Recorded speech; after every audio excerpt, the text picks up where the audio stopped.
Thank you so much for joining our workshop today. So my name is Emily and I'm an education mental health practitioner, part of the team from Me and My Mind at East Sussex County Council.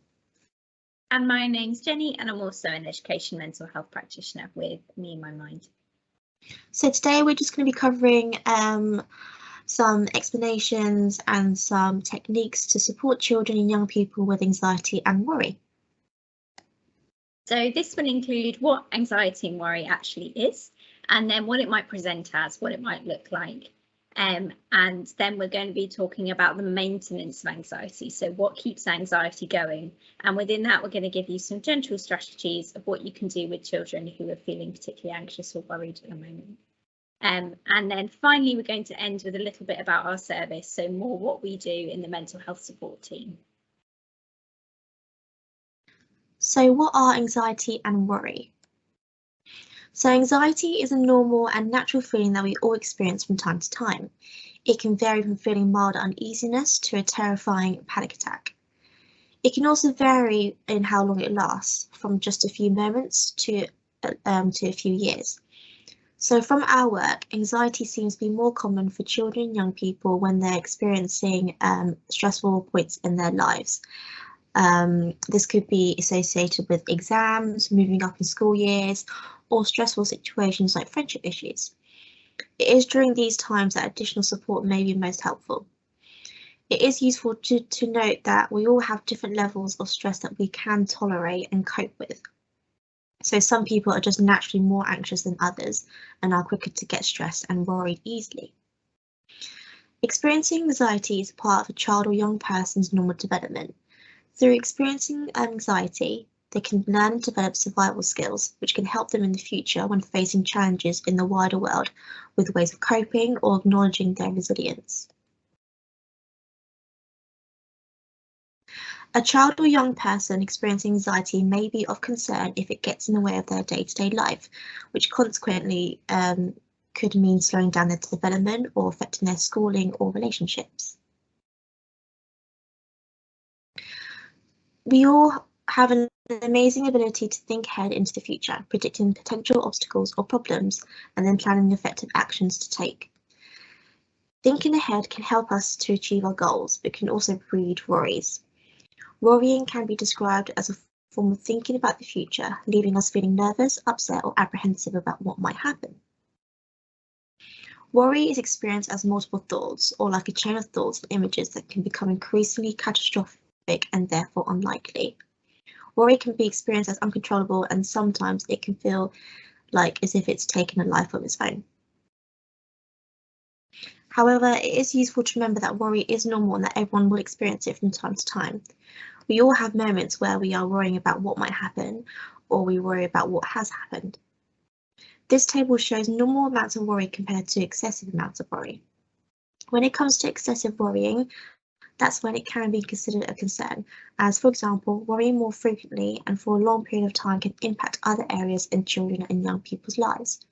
For example, it may start limiting them to spending time with fellow peers and increasing their isolation. With this in mind, worrying can be considered as an internal behaviour that involves thinking about something for a long period of time, all the while not coming up with any potential solutions. So what might anxiety and worry look like? So anxiety presents itself in lots of different ways through different anxious responses. And the main one is the fight, flight, freeze response, and flock as well. And then this is an inbuilt body system that has been evolutionarily passed down through the generations as it helped our ancestors survive threats and dangers surrounding their prehistoric environment. And the system is automatic, meaning that it acts on behalf of us without us having to put in any extra thought or effort. And when the system is provoked by potential threats or dangers, it kickstarts one of these four responses, known as the fight, flight, freeze, or flock system. So for fight, it's pretty self-explanatory, but it basically means you might become really angry, you might shout and become physical towards someone. And that means that you're physically protecting yourself from danger. Then there's flight, which is about running or backing away from danger. And this obviously keeps us safe by keeping us at a distance from the danger or running away from it. Then we have freeze, which is about staying very still and not moving. And hopefully this can be helpful so that the danger either passes us by or it means we don't provoke any further danger. And then finally there's flock, which is going to others for protection, as we're obviously more safe when we're in a group of people opposed to individually. And so if you just take a moment to pause this video and think about how these different responses might look in your classroom. And when the anxiety response is engaged in our bodies, we go through a lot of different changes in preparation for survival and protection. So this includes our heart beating faster, our muscles getting tighter, our digestive system slowing down or maybe feeling the need to go to the toilet, our heart beating really fast to pump oxygen around our bodies, and faster thinking so that we can make quick and impulsive decisions to help us get out of danger. And so this is where we can be ready to do things such as run, scream, like I said, those freezing or flock responses ready to keep ourselves safe. And these tend to be the most notable symptoms when working with a young person with anxiety. And some young people may explain their anxiety through using these bodily symptoms. So they might talk about feeling sick or nauseous, or they might talk about needing to go to the toilet a lot. And these bodily responses are in response to the fight or flight system if they're in, response to anxiety. So along with the bodily sensations as outlined by Jenny, here are some more examples of how anxiety can be presented in children and young people. So children and young people may report feeling nervous, on edge or panicky, feeling overwhelmed or full of dread, feeling out of control, having difficulties with their sleep, eating or concentration, feeling tired or grumpy, and just difficulties in controlling their worries in general. So unfortunately, anxiety and fear doesn't just occur in situations where we are in immediate danger. Many people experience fear and anxiety in face value, non-threatening to life situations, like speaking in front of a class or meeting someone new. Nowadays, it's more likely that we feel fear and anxiety from how we interpret such situations, but our body cannot tell the difference between feeling versus being threatened. Therefore, our fight, flight, freeze and flock response can be an outcome of any situation that provokes anxiety and fear, regardless of it being a threat to our survival or not. So it can be likened to a fire alarm where the sensitivity of a fire alarm can be questioned. So, for example, if you burn some toast, the fire alarm will go off. If there's a fire, the fire alarm also goes off. So the fire alarm really can't tell the difference between which is a bit of an inconvenience versus something that could cause danger to life. And so if we reflect further on the flock response, children and teens tend to look to adults for information about the world, and that's normal, and it's normal for teachers and parents to provide children with information about challenging situations to ease their uncertainty. And this information can be really helpful to help children evaluate situations of danger and to show them how to handle situations effectively. So going and children asking about what they might do or say. However, for some children and for some teens, asking for reassurance about the same situation over and over again can become an unhelpful way of coping. And we know that giving reassurance can actually sometimes become a bottomless pit, where it doesn't matter how much reassurance you give as an adult, children will continually, or young people will continually want more and look to you for more reassurance. And this is because when reassurance seeking is used regularly as an anxiety response, it strengthens their children's belief that if the reassurance had not been sought, that their feared consequence might occur. So the thing that they were afraid of happening might happen, or it strengthens their belief that they might not be able to cope themselves without the reassurance. So while providing reassurance as an adult can be a really helpful way to reassure children and make their anxiety come down in the moment, we know that if you continually reassure a child, it can become a dangerous cycle where they continually seek reassurance. When we feel anxious, we may also find ourselves being quite avoidant. So being avoidant of social situations, activities or tasks, for instance. Avoidance is a typical and normal behavioural response that we all resort to at times, and this is a prime example of the flight response. Avoidance of situations or triggers that provoke anxiety means that we can experience relief of the negative emotional distress. However, this is only a short-term relief. In the long term, avoidance isn't really a helpful behaviour, since avoiding situations that provoke anxiety means that we don't learn how well we can actually cope in those situations, or we are limiting the opportunities to learn how untruthful the thoughts linked to the situation are. This means that we can get stuck in a cycle. And, if we're going to continuously avoid situations and learn the link that avoiding means we feel better, that is something that we're going to be engaging with, and that anxiety will just be maintained.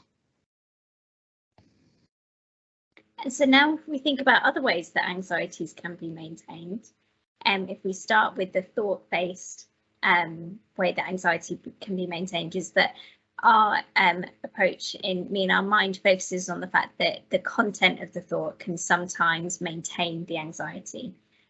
Thoughts are a really powerful dialogue and can develop into core beliefs about ourselves, influencing how we feel and how we respond to the situation. So, for example, here we've got a young person who is worried that maybe their friend might not text them back, or their friend hasn't texted them back, sorry, is the situation.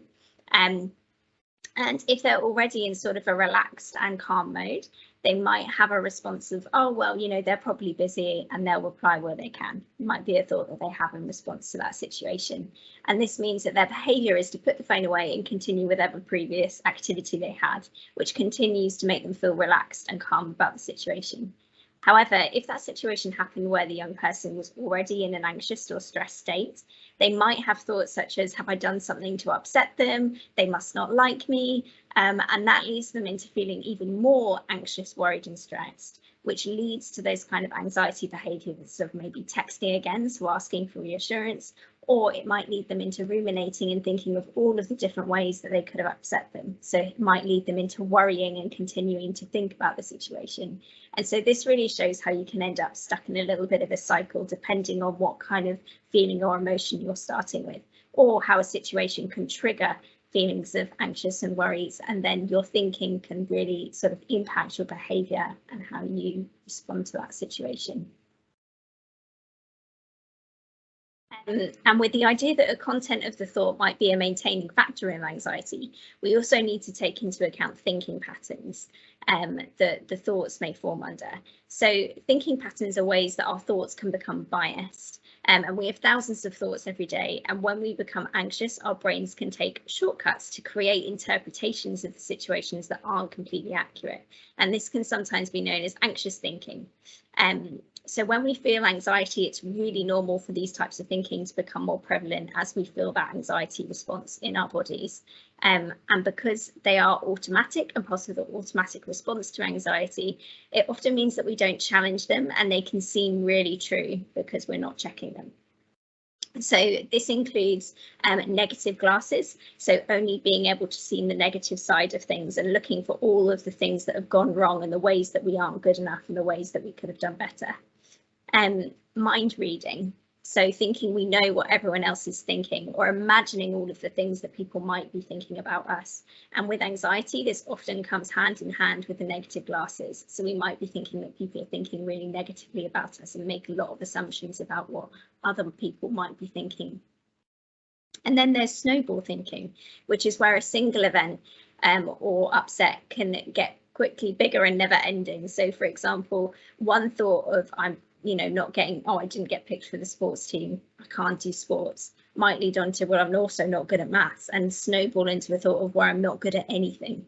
And sometimes if we have lots of snowball thoughts, it can really quickly trigger that. So if you don't get picked for a sports team, you bypass all of those thoughts. So if I'm no good at sports, I'm no good at maths, and you go straight to, I can't do anything. And then there's also expecting to be perfect as a type of thinking pattern. So having really high expectations of yourself and feeling really devastated when you don't meet those expectations. So getting really upset if you got an A rather than an A star, or even a C when you really wanted a B, because actually that's too high expectation for yourself, setting yourself up. Also fortune telling, so predicting what is going to happen in the future. So thinking about, for example, if we go out, I'm just going to be on my own. And then there's also blaming yourself for things that you have no control over, or feeling like you're more in control of things you're actually not, and therefore blaming yourself for things that go wrong. For example, if your friend doesn't see you and just sort of walks by without talking to you, you might take personal responsibility for that and think, I've done something wrong. So there you're blaming yourself for a situation where actually there could be multiple explanations why a friend walked by you and didn't see you and didn't talk to you. So we just thought we'd provide like a little summary slide of all the things that we've covered so far. So when triggered, young people may experience anxiety-provoking thoughts, either in the form of worry or through other thought patterns previously outlined. When triggered, young people may experience negative emotions, which can then feed into those thoughts to make it seem worse, or vice versa. Combining the experience of thoughts and emotions together, young people may find themselves wanting to fight, flee, freeze, or flock as a way to protect themselves from how they're feeling. As you can see, they are all linked together.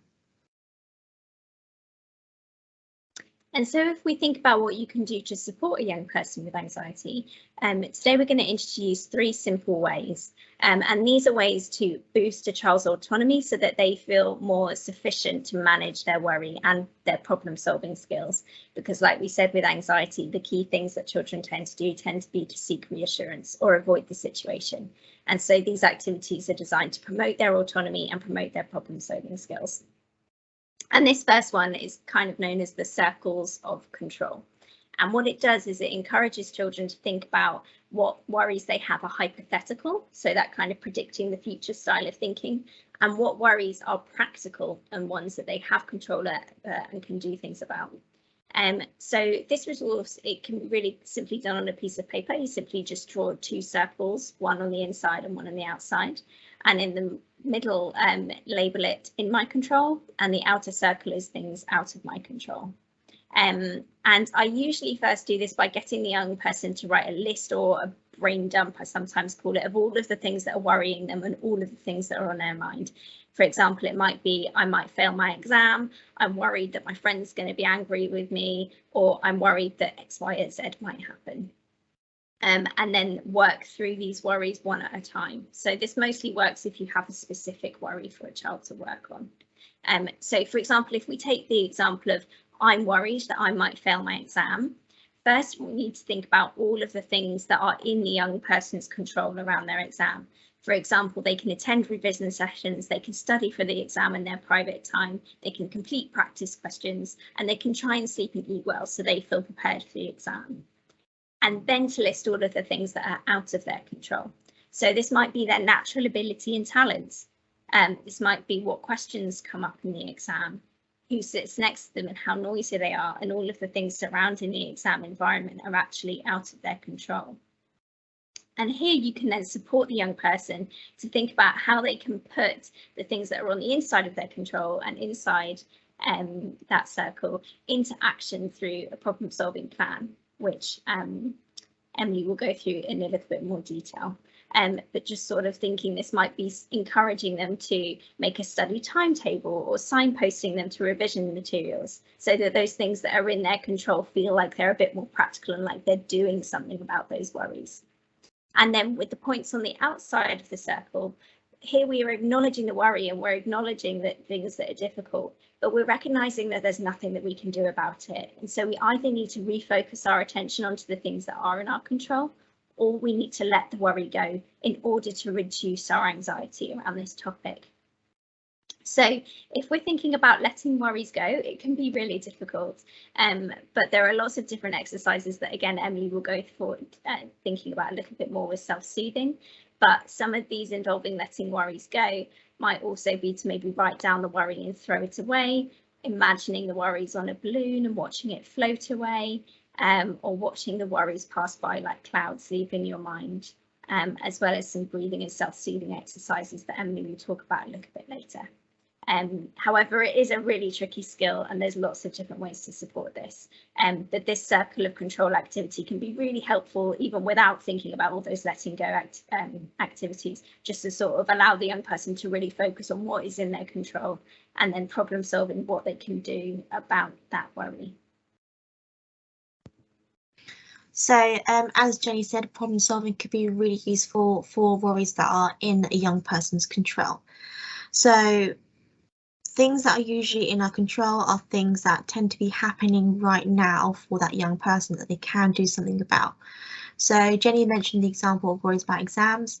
Even though young people may express worries that are out of their control, the situation of exams itself is a current situation that would be happening. So using a step-by-step plan can break the problem down so that it can be addressed in a more manageable way. And this can be a really useful way of dealing with some worries. So practical worries can feel overwhelming and it is really easy to put them off. However, problem solving then would mean that they have been solved and therefore they don't need to worry about it anymore. So problem solving plans might look similar to this, that's on the slide. So the first step involves writing down the worry in a short sentence. Then the next step is to write down any solutions, no matter what they are, on a piece of paper. Then going through each solution, consider the good things and then the not so good things about them. Afterwards, this can provide an outcome of which solution is the best fit. Lastly, once a solution has been picked, planning how to carry it out and when can add some certainty for children and young people to then go ahead and try. If the solution doesn't work as well, then they can just pick another one and go through the process of planning when and how they would do it. So sometimes children and young people, the bodily sensations can be too overwhelming and it can actually make their thoughts and their feelings much worse. So for schools that belong to the mental health support team, we have given cue cards as seen on the right, which suggest techniques that can be used with the child or the young person in that moment. An example of a cue card is just the 5, 4, 3, 2, 1 breathing technique. So the mind may be anticipating future events or situations, but the body is still within the present. So doing the 5, 4, 3, 2, 1 technique brings back the mind to the present by using the senses that we all have. So our eyes, touch, hearing, smell and taste. So we've included another example of box breathing here, which can be used anywhere as long as there's like a square prop in view.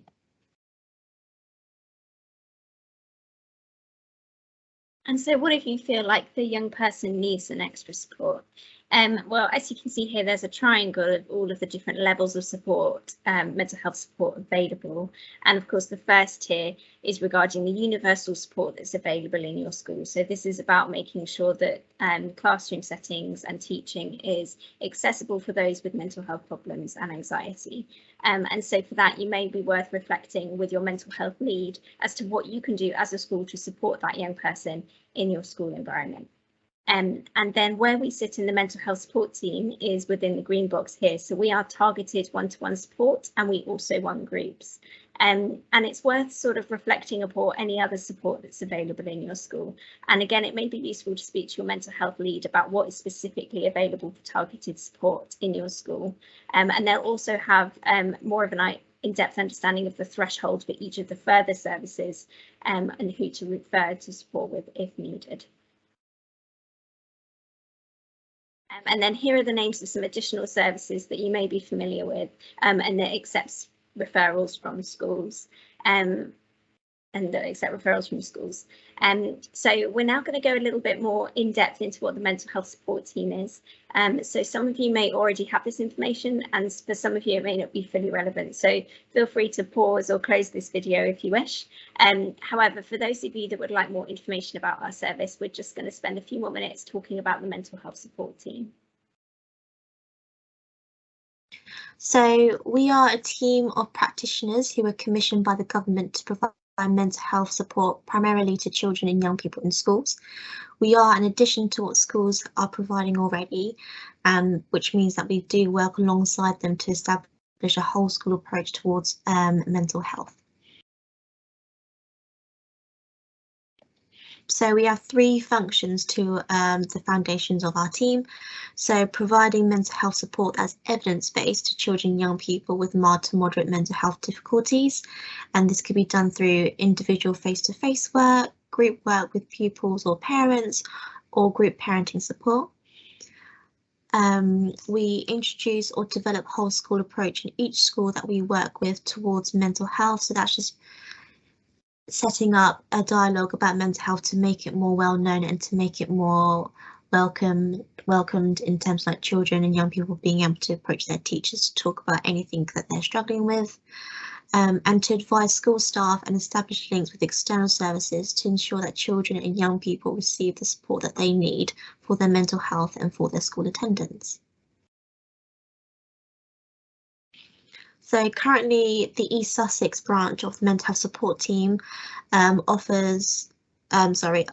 based in over 50 education establishments across East Sussex, providing various forms of intervention for children and young people, parent carers and school staff. So we offer up to 10 sessions of CBT approaches on topics such as low mood, anxiety, phobias, healthy eating, worry and sleep hygiene. So the psychoeducation workshops tend to be 1 to 2 sessions, and they are provided to children and young people of all ages in schools. We also offer training for school staff on mental health and emotional wellbeing topics, just like this one, for example. And we also offer workshops for parents and carers to help them establish some good mental health techniques at home too. And then in terms of what we can help with, just to define that mild to moderate difficulties, what this means is that we're an early help service. So we work with children that tend to have mild to moderate needs. So this means that it's having a small but meaningful impact on their daily life. So if you notice that a child is either beginning to or beginning to have some sort of what you would consider anxiety, worry, or problems with low mood, then that's the type of thing that we would offer in the mental health support team. If they're beginning to not take part in their usual daily activities as they would, or you notice that they're actually really struggling within school. And then this is different from a severe mental health problem with a person that can make their daily life extremely difficult. So, for example, children that are not attending school due to their mental health. And anything severe often requires more specialist help, usually via CAMHS.